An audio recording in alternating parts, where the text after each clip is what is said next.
स्वागत है आप सभी का। और आज हम लोग जैसा पढ़ रहे हैं विद्युत आवेश एवं विद्युत क्षेत्र, इसके दो वीडियो हम लोग देख चुके हैं। और आज electric charge and electric field में आज कुछ नया जो सीखने के लिए है वो देखते हैं क्या क्या आपके लिए अवेलेबल है। आइए स्टार्ट करते हैं। लास्ट वाले वीडियो में हमने सतत आवेश का वितरण पढ़ा था कि किस प्रकार से आवेश का वितरण होता है किसी भी रेखीय या पृष्ठ के रेखीय चालक के ऊपर, पृष्ठ चालक के ऊपर और आयतन के ऊपर किस प्रकार से एक प्रकार से रूप से वितरित होता है। उसमें देखा था हमने तीन प्रकार के रेखीय आवेश घनत्व आता है आपका लैम्डा, पृष्ठ आवेश घनत्व आता है आपका सिग्मा और आयतन आवेश घनत्व आपका आता है रो। इसके बाद आज हम लोग स्टार्ट करते हैं सबसे पहले इलेक्ट्रिक फील्ड से। तो विद्युत क्षेत्र की जो सबसे पहली अवधारणा है वो सबसे प्रथम बार दी गई थी, यानी इलेक्ट्रिक फील्ड के बारे में बताया था सबसे पहले वैज्ञानिक फैराडे ने। उसके बाद विद्युत क्षेत्र की तीव्रता के अगर बारे में कहें तो इसमें हमें प्रति एकांक आवेश पर लगने वाले विद्युत बल का मान पता करना पड़ता है कि अगर किसी विद्युत क्षेत्र में कोई परीक्षण आवेश टेस्ट चार्ज रखा हुआ है तो उसके प्रति एकांक आवेश पर कितना फोर्स काम करेगा। उसी के पैटर्न से इसकी डेफिनेशन बनती है। तो नोट कर लीजिए सभी लोग कि किसी विद्युत क्षेत्र में किसी बिंदु पर रखे प्रति एकांक आवेश पर कार्य करने वाले विद्युत बल को उस बिंदु पर विद्युत क्षेत्र की तीव्रता कहते हैं और इसे ई से प्रदर्शित करते हैं। बहुत अच्छा रहेगा कि आप इसके ऊपर वेक्टर लगा लें कि ई वेक्टर। ओके, तो यहाँ से ये इंडिकेट हुआ कि ये एक सदिश राशि है। वेक्टर ई एक सदिश राशि है यानी वेक्टर क्वांटिटी है। तो वहाँ से उसकी परिभाषा नोट करेंगे। और अगर यहाँ पर फार्मूले के केस में अगर आपको देखना है तो यदि किसी विद्युत क्षेत्र में किसी बिंदु पर रखे टेस्ट चार्ज की वैल्यू अगर क्यू नॉट से देखी जाए और ये देखा जाए कि उस पर जो लगने वाला विद्युत बल है वो आपका एफ वेक्टर है, क्योंकि वेक्टर एफ बल it is also vector quantity. तो उस बिंदु पर विद्युत क्षेत्र की तीव्रता the intensity of electric field at that point this is equals to E vector equals to F upon q naught, F vector upon q naught. यहाँ से अगर इसका मात्रक अगर देखना चाहें तो एफ से मात्रक बनेगा इसका न्यूटन और आवेश का मात्रक कूलम होता है तो न्यूटन पर कूलम। तो यहाँ से आप इलेक्ट्रिक फील्ड इंटेंसिटी का जो यूनिट है उसको आप ऐसा ही पद्धति में या ऐसा ही सिस्टम में आप कहेंगे न्यूटन पर कूलम। वहीं पर अगर इसके डायमेंशंस की बात करें तो सबसे पहले आप यही देख लीजिए कि एफ का जो डायमेंशंस बनेगा वो बनेगा MLT-2 और आवेश का हमेशा की तरह AT लिखते हैं। तो यहाँ पर अगर इंटेंसिटी का हमें डायमेंशंस लेना हो तो सबसे पहले हम लिखते हैं बल की विमित सूत्र MLT-2 अपॉन में इलेक्ट्रिक फील्ड चार्ज का आप डायमेंशन रखेंगे AT रखें यहाँ पर T बना लीजिए। और तो यहाँ से जो डायमेंशंस निकल के आएगा वो होगा MLT-3 और A-1। देख पा रहे हैं ये T जो ऊपर जाएगा तो पावर -1 होगी, -1 और -2 मिलकर -3 होगा। और यहाँ पर A ऊपर जाएगा तो A ⁻1। यहाँ से आप किलोग्राम M की जगह पर किलोग्राम कर सकते हैं, L की जगह पर मीटर और T की जगह पर सेकंड, सेकंड की पावर -3 और A की जगह पर एम्पियर -1। तो इस प्रकार आपने देखा इलेक्ट्रिक फील्ड इंटेंसिटी का मात्रक और उसका डायमेंशन यानी उसका विमीय सूत्र। और भी अच्छे से स्टूडेंट्स नोट करना चाहें तो यहाँ से भी नोट कर सकते हैं। यहाँ से एक डेफिनेशन बाय द इसकी परिभाषा एक यहाँ पर थोड़ा फोकस करेंगे और फोकस करने पर ये देखेंगे कि यहाँ पर अगर F की जगह पर वैल्यू 1 न्यूटन कर दी जाए, वहीं पर जो आवेश है उसे 1 कूलम अगर कर दिया जाता है तो यहाँ पर जो फार्मूला आपको मिलेगा E की जगह पर F की जगह आप पर 1 रखेंगे यानी 1 न्यूटन और आवेश की जगह पर भी 1 कूलम करेंगे तो ऑब्वियस है कि E इक्वल्स टू 1/1 जब वैल्यू प्लेस करेंगे तो आपको मिलेगा 1 न्यूटन पर कूलम। तो यहाँ पर आप डेफिनेशन थोड़ा फॉर्मूले के बेस पर इस तरीके से दे सकते हैं कि अगर किसी विद्युत क्षेत्र में 1 कूलम का परीक्षण आवेश रखा हुआ है और उस पर 1 न्यूटन का अगर बल लगता है, दोनों की वैल्यू आपने 1 1 कर दी तो इलेक्ट्रिक फील्ड इंटेंसिटी यानी उस बिंदु पर विद्युत क्षेत्र का मान भी कितना हो जाएगा आपका 1 न्यूटन पर कूलम हो जाएगा। दूसरी बात ये आती है कि यहाँ पर आप एक मात्रक और देख पा रहे हैं कि विद्युत क्षेत्र की तीव्रता का ऐसा ही मात्रक वोल्ट पर मीटर होता है, स्टार लगा हुआ है इसके ऊपर। तो इसके बारे में थोड़ा समझ लीजिए। ये वैल्यू जो आपको मिलेगी ये मिलती है E=V/D वाले फॉर्मूले से। ठीक है, ये वाला फॉर्मूला आप लोग आगे पढ़ोगे जब विभव वाला हम चैप्टर पढ़ेंगे विद्युत विभव यानी इलेक्ट्रिक पोटेंशियल वाला पढ़ेंगे तो वहाँ पर आप देख पाएंगे कि V की जो मान है वो V का जो मात्रक है वो वोल्ट मिलता है और D का जो मान है वो मीटर यानी प्लेटों के बीच की दूरी। तो इस तरह से वहाँ पर मात्रक मिलता है आपका वोल्ट पर मीटर। तो ऐसा ही पद्धति में विद्युत क्षेत्र की तीव्रता का मात्रक न्यूटन पर कूलम और एक और ऐड कर दीजिए वोल्ट पर मीटर। और अगर MLT-3 या -1 से निकालना हो तो किलोग्राम इंटू मीटर, सेकंड की पावर -3, एम्पियर की पावर -1। नेक्स्ट पॉइंट पे तो आपके लिए उससे जो बच्चे और अच्छे से लिखना चाहें देखकर तो उस चीज़ को लिख कर नोट कर सकते हैं अपने पास में से। कुछ बच्चे बहुत ही अच्छा प्रयास कर रहे हैं, मुझे अच्छा बहुत ही अच्छी राइटिंग में लिखकर अपने नोट्स मुझे व्हाट्सएप कर रहे हैं। बहुत से स्टूडेंट प्रयास कर रहे हैं तो उसके लिए बहुत बहुत धन्यवाद और बहुत बहुत अच्छा लग रहा है। लेकिन वे स्टूडेंट जो अभी भी इंटरेस्टेड नहीं हैं तो वो तैयार हो जाएं कि उनके साथ में जो भी होगा वो भविष्य बताएगा। ठीक है, लेकिन कोशिश करें बने रहें मेरे साथ में और इस चीज़ को नोट करें और पढ़ाई विधिवत स्टार्ट कर दें। आगे देखते हैं।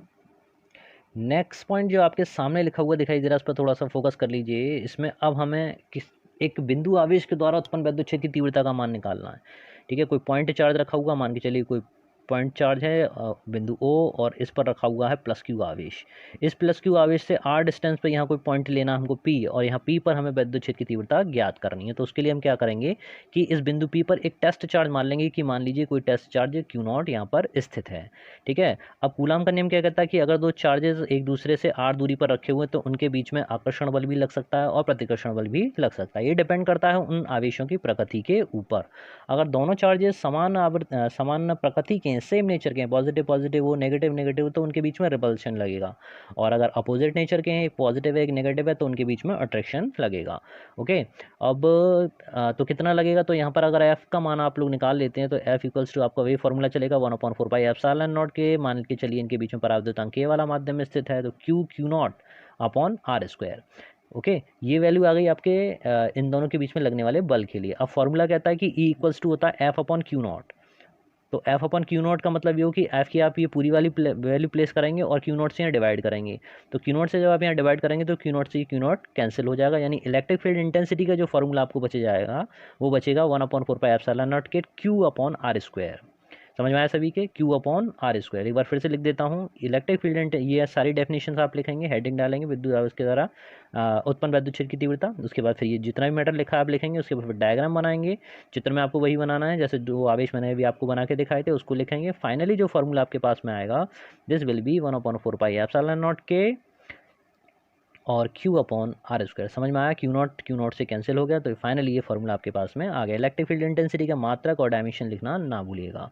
अब बात करते हैं महत्वपूर्ण बिंदु, उसमें आते हैं कि अध्यारोपण का सिद्धांत लगता है वैद्युत क्षेत्र की तीव्रता पर भी लागू है। कहने का मतलब यही हुआ कि जिस तरह से F equals to F1 plus F2 plus F3 काम कर रहे थे, यानी अगर कहीं पर कई सारे आवेशों का कोई निकाय रखा हुआ है तो उनके बीच में जितना भी बल लग रहा है, वे जितना भी बल एक दूसरे के ऊपर आरोपित कर रहे हैं, उन सबका एल्जेब्रिक, उन सबका बीजगणित नहीं है, उसका वेक्टर योग, ठीक है, उसका बीजगणित सॉरी फिर बार बार बीजगणित, उसका सदिश योग जो है वो कुल बल के बराबर होगा। तो इसी तरह से इलेक्ट्रिक फील्ड इंटेंसिटी में आपको सिर्फ ये करना है कि टोटल अलग इंटेंसिटी अगर आपको निकालनी है तो सेपरेट अलग अलग आवेश के कारण जो इंटेंसिटी उत्पन्न हो रही है उन सबका आपको वेक्टर सम करना पड़ेगा, उन सबका आपको सदिश योग करना होगा, चाहे जितने भी चार्जेस उसमें रखे हुए हों। बस वही अध्यारोपण का सिद्धांत कहलाएगा या सुपरपोजिशन की थ्योरम है। सेकंड पे आते हैं, प्लस क्यू से दूर माइनस क्यू की ओर। ये बहुत ही फार्मूला है, इस चीज़ को बहुत ध्यान रखिए। जो भी बच्चे इस फार्मूले को समझ जाएंगे उनके लिए इसके न्यूमेरिकल्स करना बहुत ही आसान होगा। यहाँ पर हम इलेक्ट्रिक फील्ड इंटेंसिटी की डायरेक्शन शो कर रहे हैं, तो हमेशा ध्यान रखिए कि अगर आपको किसी भी बिंदु पर इलेक्ट्रिक फील्ड की इंटेंसिटी अगर पूछा जाए कि यहाँ से किस तरफ है, अगर इधर पूछा है तो हमेशा डायरेक्शन इधर बनाइए, इससे दूर का मतलब इससे दूर जाता हुआ चिन्ह बना दीजिएगा आप बस। तो यहाँ से ये इंडिकेट होगा कि इससे दूर जा रही है। वहीं पर अगर नेगेटिव की ओर कहा जाए तो माइनस के लिए अगर आप बनाते हो तो माइनस के लिए कैसे रखेंगे भी, तो माइनस की ओर, तो माइनस के लिए हमेशा डायरेक्शन ध्यान रखिए, तीर का निशान हमेशा माइनस चार्ज की तरफ होगा। ये जिसको भी समझ में आ गया वो सारे न्यूमेरिकल्स इसके अंकित प्रश्नों को हल कर पाएगा। ओके, चलिए अगले पॉइंट पर आते हैं।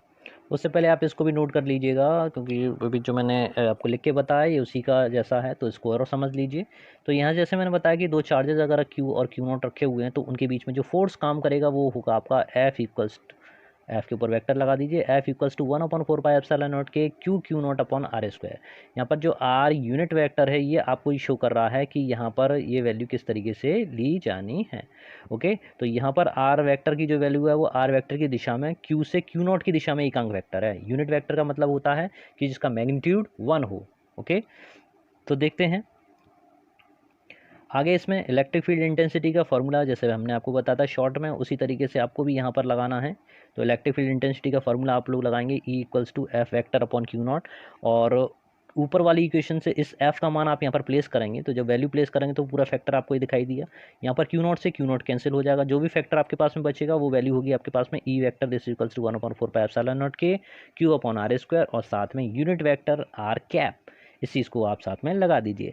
अगर आर वेक्टर की वैल्यू आप यहाँ पर प्लेस करते हैं, this value is equals to r के ऊपर vector upon the mod of r, या तो आप केवल आर आर लिख दीजिए या फिर आर के ऊपर वेक्टर बना के उसे दोनों तरफ से आपको बंद करना पड़ेगा बड़े कोष्टक से, बड़े ब्रैकेट से, या फिर केवल आर के रूप में दिखा दीजिए। तो आर का नीचे मल्टीप्लाई होकर हो जाएगा आर की पावर क्यू, इस रूप में भी आप इसे देख सकते हैं। अगला पॉइंट मैं लेता हूँ आपके साथ में बिंदु तीसरा वाला, थर्ड वन, वैद्युत बल एफ और बूंद का भार। देखिए भाई, होता ये है कि अगर किसी इलेक्ट्रिक फील्ड के अंदर कोई बूंद स्वतंत्रता पूर्वक लटकाई जाती है और इसको चार्ज किया जाता है, तो उसके चारों तरफ कितना इलेक्ट्रिक फील्ड या कितना फोर्स इसके ऊपर लगाएं, या इलेक्ट्रिक फील्ड कितना दें, एक प्लेट पॉजिटिव कर दीजिए, एक प्लेट नेगेटिव, कि नेगेटिव कर दें, दोनों पॉजिटिव हो गई, है ना। तो क्या हो कि ये बूंद हवा में रुक जाए, तो उसके लिए क्या करना होगा कि इसके ऊपर लगने वाला जो वैद्युत बल है उसका जो मान होगा, उस मान का मान उसके भार के बराबर होना चाहिए। तो उसका ये चित्र के माध्यम से समझते हैं। तो चित्र में जैसे आप देख पा रहे हैं कि इसमें आपने एक आवेशित बूंद या चार्ज्ड ड्रॉप लिया है, जिस पर चार्ज है आपका +Q। अब इस पर जो बल लगने वाला वैद्युत बल है वो है आपका F इक्वल्स टू QE के बराबर, जो उसके भार को बैलेंस करेगा। इस स्थिति में ये बूंद नीचे की तरफ नहीं गिरेगी, संतुलन की अवस्था में होगी। तो संतुलन की अवस्था का मतलब हुआ कि उस पर जो लगने वाला वैद्युत बल है, इसको अगर हम FE से कहें, तो इसका मान उस पर लगने वाले गुरुत्वीय बल यानी W के बराबर होना चाहिए। और W का मान आप किससे निकालेंगे? W equals to M into G से निकालेंगे। कई सारी प्रतियोगी परीक्षाओं में भी प्रश्न आ चुका है, तो उस पर ज़रा फोकस कर लीजिए अच्छे से। F की वैल्यू अगर आप प्लेस करते हैं, Q इंटू E लगाते हैं और mg की जगह पर mg। इसको आप कई तरीके से लिख सकते हैं। अगर E का मान आप V/D में प्रेडिक्ट करना चाहें तो E इक्वल्स टू V/D भी लिख सकते हैं। ओके, इसी तरह से अगर द्रव्यमान को आयतन और घनत्व के पदों में तोड़ दिया जाए, क्योंकि घनत्व इक्वल टू यानी डेंसिटी इक्वल्स टू होता है आपका द्रव्यमान बटे आयतन, ठीक है। तो घनत्व इक्वल्स टू द्रव्यमान बटे आयतन या density equals to mass upon volume. तो यहाँ से अगर m की वैल्यू आप निकालें तो देख पा रहे हैं कि V इंटू डी का आपस में मल्टीप्लाई हो जाएगा। ओके, और V का मतलब हुआ आयतन है, गोलाकार वस्तु है, तो अगर इसकी रेडियस आप r मान लें तो उसका जो आयतन होगा 4/3 पाई r/3।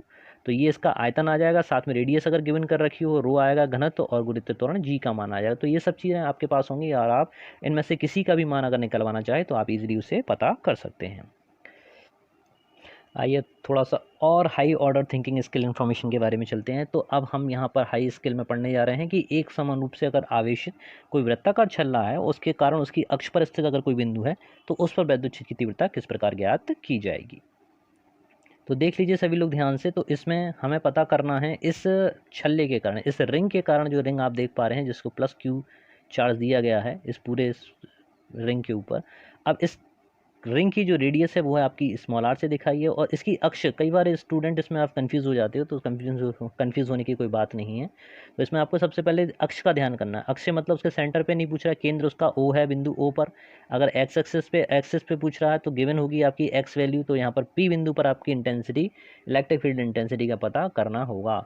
तो यहाँ पर जितना भी चार्ज डिस्ट्रीब्यूटेड है अलॉन्ग द रिंग, ठीक है, वलय के ऊपर जितना भी चार्ज आपका रखा हुआ, सभी के कारण इलेक्ट्रिक फील्ड इंटेंसिटी का पता करना होगा। हर एक पर आवेश रखा हुआ तो हर एक के कारण उसके घटक निकालने पड़ेंगे, क्षैतिज घटक और ऊर्ध्वाधर घटक। जैसे आप देख पा रहे हैं dx और यहाँ पर dy के रूप में। तो अब इस सिचुएशन में, इस कंडीशन में हमको ज़रूरत पड़ती है इंटीग्रल करने की, समाकलन करने की ज़रूरत पड़ती है। छोटे से भाग की हम कल्पना कर लेंगे, जैसे dl भाग आप देख पा रहे हैं, और ये मान लिया जाएगा कि इस dl भाग में q आवेश आपका समाहित है। ओके, तब हम यहाँ पर इंटीग्रल करेंगे इस पूरे का समीकरण का, और उसके द्वारा टोटल इंटेंसिटी का मान पता कर लेंगे। आइए देखते हैं। तो यहाँ सबसे पहले देख लीजिए कि इस सूक्ष्म भाग यानी DL भाग से उस बिंदु P तक की डिस्टेंस कितनी है। तो उसको मैं देख लें, आप A से दिखा रखा है, इसको यहाँ पर नोट कर पा रहे होंगे, ठीक है। ये A से दिखा रखी है, तो क्योंकि यहाँ इस भाग से लेके यहाँ तक की दूरी कंसीडर करनी है। एक बार फिर से समझ लीजिए, इसकी रेडियस है r, और इसके अक्ष, इसके केंद्र से उस बिंदु तक की अक्षित दूरी है x। तो A से हमें डिस्टेंस पता करनी है, क्योंकि A डिस्टेंस DL भाग पर कितना आवेश इसका उपस्थित है। तो इस भाग अवयव AB के कारण बिंदु P की प्रेक्षण दूरी P से दूरी अगर A लेते हैं, तो इस कारण विद्युत क्षेत्र DE का जो परिमाण होगा, मैग्नीट्यूड होगा, वो DE equals to 1/4 pi epsilon naught lambda into DL upon A square इसीलिए लिया क्योंकि डिस्टेंस को वहाँ A से निर्भर या दिखाया गया है। इंटीग्रल करेंगे 0 से लेकर 2 पाई आर तक, क्योंकि 2 पाई आर उस रिंग की परिधि उसकी टोटल लंबाई के बराबर होगी, और यहाँ पर आपको पूरे का आपको समाकलन करना पड़ेगा। DE की वैल्यू प्लेस करेंगे 1/4 पाई एप्सिलॉन नॉट के, और देख पा रहे हैं ये वैल्यू पूरी आपकी 1/4 पाई एप्सिलॉन नॉट के lambda into DL upon A square into cos theta का मान त्रिभुज के नियम से ट्रायंगल एंगल से निकालेंगे। Cos equal to x upon a, इन वैल्यू को प्लेस करेंगे, अवकलन करेंगे, समाकलन करेंगे, और उसके बाद वैल्यू सीधे सीधे आपको मिलेगी E equals to 1/4 pi epsilon naught के, और QX upon R square plus x square की पावर 3/2। तो इस फॉर्मूले को मैं आप सभी से कहूँगा कि इसको अच्छे से लर्न कर लीजिए, क्योंकि आपके बहुत काम आने वाला है। तो E equals to 1/4 pi epsilon naught के QX upon R square plus x square की out of power 3/2। Electric field की डायरेक्शन की बात करें तो उसकी दिशा छल्ले से बाहर की ओर होगी क्योंकि हमको उसको पॉजिटिव चार्ज दिया था। अगर उसे आप नेगेटिव चार्ज देते हैं, ऋणावेश से अगर दिखाते हैं, तो अगर Q ऋणात्मक है तो E की दिशा छल्ले के केंद्र की ओर होगी। ओके, इंपॉर्टेंट टिप्पणी में देख लीजिए, महत्वपूर्ण टिप्पणी क्या क्या है। केंद्र छल्ले के केंद्र पर अगर E इक्वल्स टू 0 कर दिया तो E इक्वल्स टू 0 हो जाएगा। X इक्वल्स टू 0 होने पर the total value of E equals to 0, क्योंकि अक्ष के x की वैल्यू खत्म कर देंगे तो सीधा सीधा वो केंद्र पर तो पहुंच ही गया। नेक्स्ट बिंदु पर ले लें कि यदि बिंदु प्रेक्षण बिंदु छल्ले के केंद्र से काफ़ी दूरी पर है तो क्या किया जाएगा। तो इस कंडीशन में आप क्या करेंगे कि r इतनी वैल्यू है, यानी r बहुत छोटा है x की कंपैरिजन में, तो उसको जोड़ने से उसकी वैल्यू पर कोई फ़र्क नहीं पड़ेगा। इस कंडीशन में जब आप r square plus x square, ठीक है, इसकी वैल्यू का आप नियरली इक्वल टू किसके मान लीजिए, आर स्क्वायर के बराबर मान लीजिए, ठीक है, लगभग बराबर। और आर स्क्वायर की बाहर पावर कितनी लगी हुई है, पूरी 3/2 है, तो 3/2 इसका हुआ और 2 इसके ऊपर पावर, तो 2 से 2 खत्म हुआ, केवल क्या बचेगा, आर की पावर क्यू बचेगा, यानी एक्स की पावर क्यू। ओके, क्योंकि एक्स की पावर ज़्यादा है ना, तो आर की वैल्यू बहुत कम है, उस कंपैरिजन में आप आर की वैल्यू को बहुत छोटा मानेंगे और एक्स को जोड़ने पे कोई फ़र्क नहीं पड़ेगा। ओके, तो यहाँ पर एक्स की पावर क्यू आएगा, ऊपर एक एक्स आपको दिखाई दे रहा है, उस एक्स के साथ में ये एक्स की वैल्यू खत्म होगी और केवल आपके पास क्या बच जाएगा, क्यू अपॉन एक्स स्क्वायर। कहने का मतलब वही है कि पॉइंट चार्ज के कारण बिंदु आवेश से दूरी के वर्ग के व्युत्क्रमानुपाती प्रोपोर्शनल 1/x² या क्यू अपॉन एक्स स्क्वायर के केस में। इसी तरह से आगे देख लें, ई की अधिकतम मान की शर्त क्या आएगी, कहाँ पर ई का मान अधिकतम होगा, तो उसके लिए आपको इसका डिफरेंशियल करना होगा।